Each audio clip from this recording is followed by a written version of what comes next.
हम सुजाता को बेहोश करके ले जा रहे हैं। उसके दरवाजे की चाबी हमारे पास मौजूद है। ये कहकर वो दोनों कमरे से निकल गए। मैंने थैला खोला। उसमें 2 रिवॉल्वर थे जिनके आगे साइलेंसर लगे थे। एक डिब्बा गोलियों से भरा हुआ था। 2 स्याह जीन्स और गर्म जैकेटें और ऊनी टोपियां थी। 2 प्लास्टिक के पानी डालने वाले छोटे से फ्लास्क थे। मैंने इन चीजों को अलमारी में रख दिया और थैले को आतिशदान की आग में डालकर जला दिया। मेरे कान साथ वाले कमरे की तरफ लगे थे। अपने आदमी इतने तजुर्बाकार थे कि मुझे सुजाता की कमरे से हल्की सी आवाज भी सुनाई न दी। और थोड़ी देर बाद जब मैं उसके कमरे में गया तो वो गायब थी। उसका सामान बिखरा हुआ था। मैंने बाहर निकलते ही शोर मचा दिया कि डाकू मेरी मंगेतर को अगवा करके ले गए हैं। होटल में सिर्फ 2-4 सयाह ही ठहरे हुए थे। उनमें से 2 शब खाबी के लिबास में बाहर निकल आए। होटल का मैनेजर भी आंखें मलता हुआ आ गया। मैंने पूरी अदाकारी की और उन्हें बताया कि मुझे सिर्फ अपनी मंगेतर की चीख की आवाज सुनाई दी थी। मैं हड़बड़ा कर उठ बैठा। बाहर निकला तो उसका कमरा खुला हुआ था। अंदर गया तो वो गायब थी और सामान बिखरा हुआ था।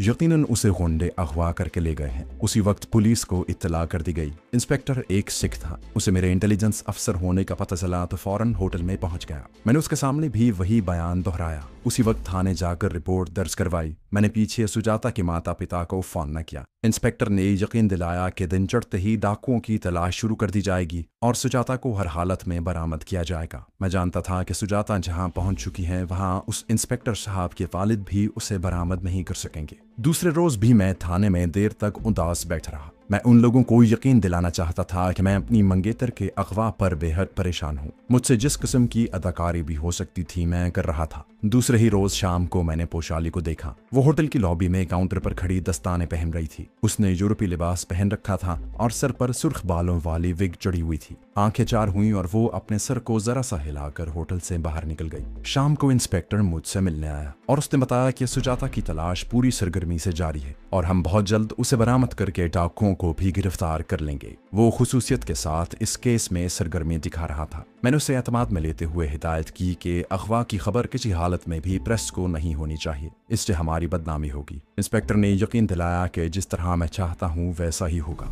मैंने पुलिस इंस्पेक्टर से कहा मैंने इसलिए अभी तक सुजाता के माता और पिताजी को भी खत नहीं लिखा। वो ये सदमा बर्दाश्त नहीं कर सकेंगे। मैं चाहता हूँ कि आप जितनी जल्दी हो सके सुजाता को बरामद कर लें। इंस्पेक्टर बहुत पुरएतमाद था। कहने लगा कैप्टन साहब वाई गुरु की कृपा से हम 2-1 दिन में बहन जी को यहाँ ले आएंगे। बस आप थोड़ी सी मोहलत दे दें मुझे। मैं सुजाता का सामान अपने कमरे में ले आया। उसी रात पोशाली भी उसी होटल के एक कमरे में आकर ठहर गई। रात 2 बजे वो मेरे कमरे में आ गई। मैंने उसे तमाम वाकयात बताए और जीन्स जैकेट, ऊनी टोपी और रिवॉल्वर दिखाया। वो आतिशदान के पास कालीन पर बैठी थी। कहने लगी अब तुम क्या सोच रहे हो? हमें वक्त जाया नहीं करना चाहिए। मैं चाहती हूँ कि आज ही मुंह अंधेरे हम यहाँ से निकल चले। मैंने होटल वालों को बता दिया है कि मैं सुबह मनाली और दूसरे पहाड़ी इलाकों की सयाहत को जा रही हूँ। मेरे जहन में एक छोटा सा प्रोग्राम था। मैंने पोशाली से कहा कि वो सिर्फ कल का दिन मजीद इंतजार करे। पोशाली मेरे कमरे से चली गई। जाते हुए कह गई कि वो कल रात को फिर आएगी।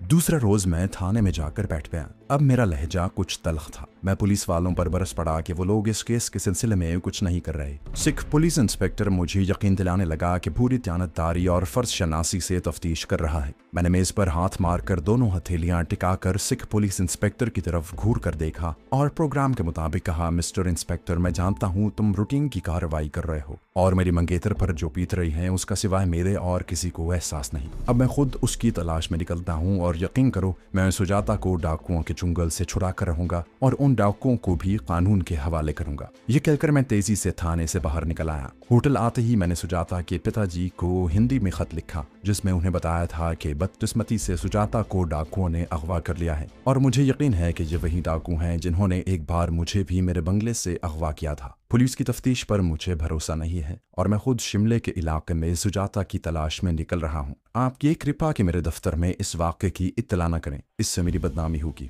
मैंने अखबार में भी खबर नहीं छपने दी। मेरा दिल खून के आंसू रो रहा है। काश मैं सुजाता को अपने साथ न लाता। मैं जानता हूँ कि आपके दिल पर यह खबर सुनकर क्या गुजरेगी, लेकिन पूजिया पिताजी आप विश्वास रखें, मैं सुजाता को बरामद करके रहूंगा। खत लिफाफे में डालकर मैंने पोस्ट कर दिया। रात का खाना खाने के बाद मैं नीचे जाकर होटल के हिंदू मैनेजर से मिला और उसे बताया कि मैं अपनी मंगेतर की तफ्तीश के सिलसिले में जा रहा हूँ। मेरा सामान कमरे में बंद है। जब तक मैं अपनी मंगेतर को वापस न ले आऊं, ये कमरा इसी तरह बंद रहना चाहिए। मैंने उसे बताया कि मैं सुबह सुबह चला जाऊंगा और कमरे की अपनी चाबी साथ ले जाऊंगा। मैनेजर ने कोई एतराज न किया। आधी रात के बाद पोशाली मेरे कमरे में आ गई। अब हम अपने मिशन पर रवाना होने के लिए बिल्कुल तैयार थे। मैंने 2 रोज से शेव नहीं की थी ताकि थोड़ा बहुत हुलिया बदल जाए। तय ये हुआ कि हम दोनों शिमले से सुबह सुबह चलने वाली सरकारी बस में सवार होंगे। उस बस का रूट हमने मालूम कर लिया था। ये बस शिमले से चंबा और कांगड़ा वैली से गुजरकर पठानकोट की तरफ जाती थी। चंबा डैम के नक्शे के मुताबिक हमें रत्ती झाला के कस्बे में उतरना था।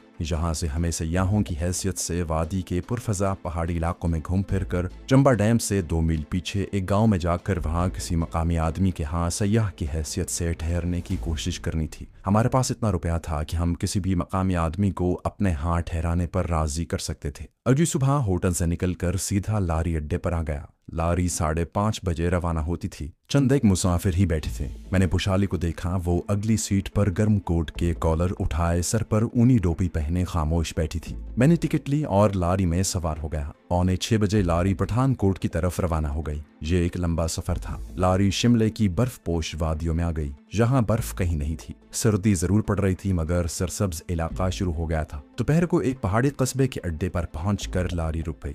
यहाँ कई एक मंदिर टीलों के ऊपर बने हुए थे। एक चश्मा भी बह रहा था। जहाँ दोपहर का खाना खाया गया। अब पुशाली मेरे पास आ गई थी। हम ये जाहिर कर रहे थे कि हम सयाह हैं और चंबा कांगड़ा वैली की सयाहत के लिए आए हैं। तीसरे पहर हम हिमाचल प्रदेश के वस्ती इलाके में से गुजर रहे थे। अभी सूरज पूरी तरह गुरूब नहीं हुआ था कि वादी में रत्ती झाला का कस्बा आ गया। लारी जहाँ थोड़ी देर के लिए रुकी, मैं और पोशाली नीचे उतर गए। ये बड़ा ही सरसब्ज शादाब और खूबसूरत इलाका था। इसे सयाहों की जन्नत कहा जाता था और कश्मीर के बाद इसी का नाम आता था। मगर सर्दियों में बहुत कम सयाह देखने में आते थे। रत्ती झाला पहाड़ी कस्बा था। जहाँ वहाँ टीलों के दामन में देहाती मकान दिखाई दे रहे थे। हमें यहाँ रात गुजारनी थी और दूसरे दिन चंबा डैम के इलाके की तरफ रवाना हो जाना था। रत्ती झाला में किसी होटल की मौजूदगी का सवाल ही पैदा नहीं होता था। 2-4 दुकानें लारी अड्डे में थीं, जिनमें एक ढाबा यानी विष्णु होटल था। हम दुकान नुमा होटल में आकर बैठ गए। लोग जहाँ सयाहों को देखने के आदी थे, इसलिए किसी ने हमारी तरफ तवज्जो न दी। हमने चाय मंगवाई जो ग्लासों में आई। हम चाय पीते हुए गहरी निगाहों से माहौल का जायजा लेने लगे। एक फौजी जीप जिसमें कुछ सिख फौजी सवार थे होटल के आगे से गुजरकर सामने चश्मे की दीवार के पास जाकर खड़ी हो गई। सिख फौजी असलहा जीप में रखकर अंगराइयां लेते उतरकर उस होटल की तरफ बढ़े जहां मैं और पोशाली बैठे चाय पी रहे थे। ये कुल 4 सिख फौजी थे। इनमें एक सूबेदार मेजर था। एक सिपाही जीप के पास ही पहरे पर खड़ा हो गया। मैंने पोशाली की तरफ देखा और खामोशी से चाय पीने लगा। 4 सिख फौजी उस पहाड़ी ढाबे यानी विष्णु होटल में आकर बैठ गए। फिर उन्होंने चाय के ग्लास मंगवाए। मैं और पोशाली सयाहों के भेस में दरवाजे के पास वाली मेज पर बैठे खामोशी से चाय पी रहे थे। हम इन सिख फौजियों को अपने चेहरों से शनासा नहीं करवाना चाहते थे। चुनाचे मैंने पोशाली को आंख से इशारा किया। हम उठे और चाय के पैसे देकर पहाड़ी सड़क पर वादी की तरफ चल पड़े। पोशाली ने कहा, रात होने से कुछ पहले हमें कुछ इंतजाम कर लेना चाहिए। वादी में बर्फ तो नहीं थी मगर सर्दी बहुत ज्यादा थी। हम बाहर रात नहीं गुजार सकते थे। मैं किसी मुस्तकिल ठिकाने के बारे में सोच रहा था। एक अहम मिशन हमारे सामने था और हमें उस वादी में 15-20 रोज तो जरूर रहना था। चंबा डैम वहां से थोड़ी दूर ही था। मैंने पोशाली से कहा कि इसका बंदोबस्त तो डैम के करीब किसी गांव में जाकर ही करना होगा। पोशाली खामोशी से मेरे साथ चलती रही। आगे एक टीले की चढ़ाई थी। छोटी पहाड़ी सड़क बल खाती टीले के पहलू से गुजरती थी। हम सड़क पर टीले की दूसरी जानिब पहुंचे तो गुरूब होते सूरज के मलगजी रोशनी में हमें नीचे वादी में चंबा डैम नजर आया। डैम ज्यादा बड़ा नहीं था मगर उसकी अहमियत बहुत ज्यादा थी। 2 पहाड़ियों के दरमियान डैम की लंबाई मेरे हिसाब से निस्फ फरलांग से भी थोड़ी कम होगी। उसके आगे की जानिब लंबी ढलान थी जिस पर बड़े बड़े पाइप नीचे बिजली घर की तरफ जा रहे थे। पीछे पहाड़ियों के दरमियान एक प्याले की शक्ल में एक बहुत बड़ी जगह थी। डैम ज़ेरे तामीर था और झील में अभी चनाब का पानी नहीं डाला गया था। ढलानी पाइप मुकम्मल हो चुके थे। झील वाली जगह पर बड़े बड़े क्रेन दूर से देखे जा सकते थे। हम दोबारा वादी में आए तो डैम दरख्तों और छोटी छोटी टेकरियों के अकब में हमारी नजरों से ओझल हो गया, मगर हमने उसकी समत और मकाम का तयन कर लिया था। उसी हिसाब से हम डैम के मगरबी पहलू की जानिब चल रहे थे। सारी जगह छोटे छोटे टीलों, चीड़ के दरख्तों और जंगली झाड़ियों से पुर थी। जमीन की मिट्टी का रंग सुर्खी माइल था। हम पक्की सड़क छोड़कर एक पहाड़ी पगडंडी पर चढ़कर दरख्तों के नीचे चल रहे थे। सूरज गुरूब हो चुका था। दूर पहाड़ियों की तराई में सब्ज अंधेरा छा गया था। वादी में अभी शाम की रोशनी बाकी थी। हमें एक खुली जगह मकानों की छतें दिखाई दी। ये 10-12 कच्चे पहाड़ी मकानों पर मुश्तमिल एक छोटा सा गांव था। हम गांव के करीब आकर रुक गए। एक कच्ची पगडंडी गांव को जा रही थी। रास्ते के साए आहिस्ता आहिस्ता दरख्तों के दरमियान उतरने लगे थे। गांव में जो 10-12 मकान थे उनमें लालटेन रोशन हो गई थी। ये मकान हमसे ज्यादा दूर नहीं थी और हमें उनकी छत और कच्चे सहम नजर आ रही थी। पोशाली कहने लगी, हमें फिलहाल किसी मकान में रात गुजारने के लिए जगह हासिल करनी चाहिए, उसके बाद सोच लेंगे। हम पगडंडी पर गांव की तरफ चल पड़े। एक मकान के आंगन में हमने लकड़ी के तख्त पर एक देहाती को नमाज पढ़ते देखा तो वहीं एक तरफ होकर बैठ गए। मैंने पोशाली से कहा, ये मुसलमान हैं और हमारे लिए इसका घर ही मौजू रहेगा। जब देहाती नमाज पढ़ चुका तो हम उसकी तरफ बढ़े। उसका मकान बाकी मकानों से जरा अलग हट कर कोने में था। वो देहाती दुआ मांगने के बाद अपनी छोटी सी दाढ़ी पर हाथ फेरते हुए रुक गया। मैंने उसे जाते ही सलाम किया और कहा, हम मियाँ बीवी हैं, इस इलाके की सैर करने को शिमला से निकले हैं, क्या हमें रात गुजारने को जगह मिल जाएगी? वो बोला, तुम हमारे दीनी भाई हो, हम गरीब लोग जरूर हैं लेकिन मेहमानों की खिदमत को अपना फर्ज समझते हैं। उसने अपनी बीवी को आवाज देकर कहा कि मेहमान आए हैं। उसकी बीवी देहाती लिबास में दूसरी कोठरी से बाहर निकल आई। पोशाली ने उसे सलाम किया। उनका एक नौजवान लड़का भी वहां आ गया। हमारे लिए कोने वाली कोठरी खोल दी गई। साग के साथ जवार की रोटी हमने मिलकर खाई। खाने के बाद ये देहाती, जिसका नाम राजू था, हमारे पास हुक्का लेकर बैठ गया। दालान में आग का छोटा सा अलाव रोशन था। उसकी बीवी चूल्हे पर पतीली रखे हमारे लिए चाय बनाने लगी। मैंने बातों ही बातों में उससे इलाके के बारे में पूछा कि जहाँ दरिया किस तरफ बहता है। राजू ने हुक्के का कश लगाया और बोला, दरिया यहाँ से पीछे पहाड़ों में बहता है, मगर उस तरफ जाने की किसी को इजाजत नहीं है। मैंने अनजान बनते हुए पूछा, वो क्यों? हालांकि मुझे मालूम था कि वहाँ डैम बन रहा है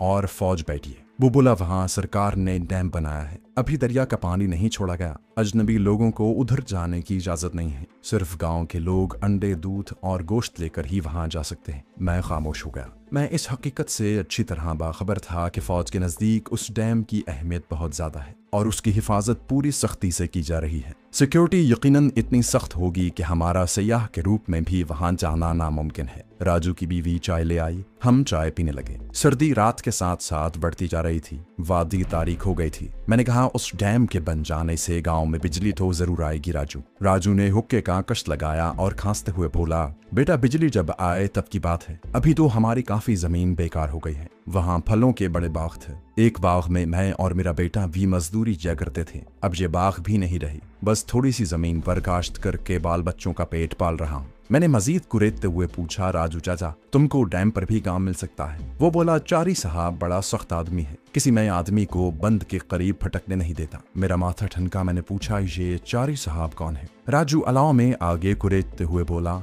मेजर साहब है। जहाँ बंद पर जितनी फौज पड़ी है वो उन सब का बड़ा अफसर है। मद्रासी है मगर बड़ा सख्त आदमी है। मेरे जहन में एक बिजली सी चमक गई। ये यकीनन गैरिज्म कमांडर था और चारी नहीं बल्कि आचारी था, जो तमिलों की एक गोत है। मैं तमिल न सिर्फ बोल सकता था बल्कि पढ़ भी सकता था। मैं उसका पुर्ब हासिल कर सकता था। मेरे जहन में एक मंसूबे की तहें अपने आप खुलती चली गईं और चंद लम्हों के अंदर अंदर पूरी स्कीम वाज़े होकर मेरे सामने आ गई। पहले मेरा ख्याल उस मुसलमान देहाती के पास रहकर अपने मिशन को शुरू करने का था, लेकिन अब हालात की नौयत बदल गई थी। मैंने मजीद मालूमात हासिल करने के लिए उस नेकदिल मुसलमान देहाती को कुरेदना शुरू कर दिया। मैं आसपास के दूसरे देहात के बारे में पूछना चाहता था। देहाती की ज़बानी मुझे मालूम हुआ कि वहाँ से 3 मील दूर डैम के शुमाल मगरिब में तिराई में हिंदुओं का एक मंदिर और एक छोटा सा गाँव है। मंदिर शेरा वाली माता का है और गाँव चंद कदम के फासले पर चीड़ के दरख्तों में वाक़ है। रात गहरी होने लगी तो मैं और पोशाली अपनी कोठरी में आ गए। अपनी चारपाइयों पर लिहाफ ओढ़ कर लेटने के बाद मैंने पोशाली को अपनी सारी स्कीम बताई। वो उठकर बैठ गई। चिराग की धीमी रोशनी में उसके चेहरे पर मुझे कुछ फिक्र तरद्दुद के असरात नजर आए। मैंने कहा, इसके सिवा यहाँ कोई और स्कीम कारगर नहीं हो सकती। पोशाली डैम को देखने के बाद मैं इस नतीजे पर पहुंचा हूँ कि हम किसी तरह भी उसे उड़ाने में कामयाब नहीं हो सकते। डैम काफी वसी है और सिक्योरिटी इतनी सख्त है कि हमारे पकड़े जाने का खतरा है। पोशाली ने इस शक का इजहार किया कि मैं मद्रासी गैरिजन कमांडर आचारी को कायल कर सकूंगा। इस पर मैंने कहा, उसकी तुम फिक्र न करो, मैं उस मद्रासी को कायल कर लूंगा। अब हमें यहाँ से सुबह ही सुबह मंदिर वाले गांव की तरफ चल देना होगा, मगर हमें अपने लिबास बदलने होंगे। राजू चचा से मैं अपने और तुम्हारे लिए कपड़े हासिल कर लूंगा। अब तुम सो जाओ, सुबह जल्दी उठना है। पोशाली थकी हुई थी। थोड़ी देर बाद उसके हल्के हल्के खर्राटों की आवाज आने लगी। मैं अपने मंसूबे पर गौर करता रहा। फिर मुझे भी नींद आ गई। सुबह मुर्ग की आजान ने मुझे जगा दिया। पोशाली अभी तक सो रही थी। मैं कोठरी से बाहर निकला तो राजू तख्त पर बैठा नमाज पढ़ रहा था। उसकी बीवी चूल्हा जलाए चाय और रोटी पका रही थी। मैं खामोशी से वादी में निकल गया। 10-15 मिनट इधर उधर फिरता रहा, जहां से चंबा डैम दिखाई नहीं दे रहा था। जुनूब की तरफ एक टीला नजर आया।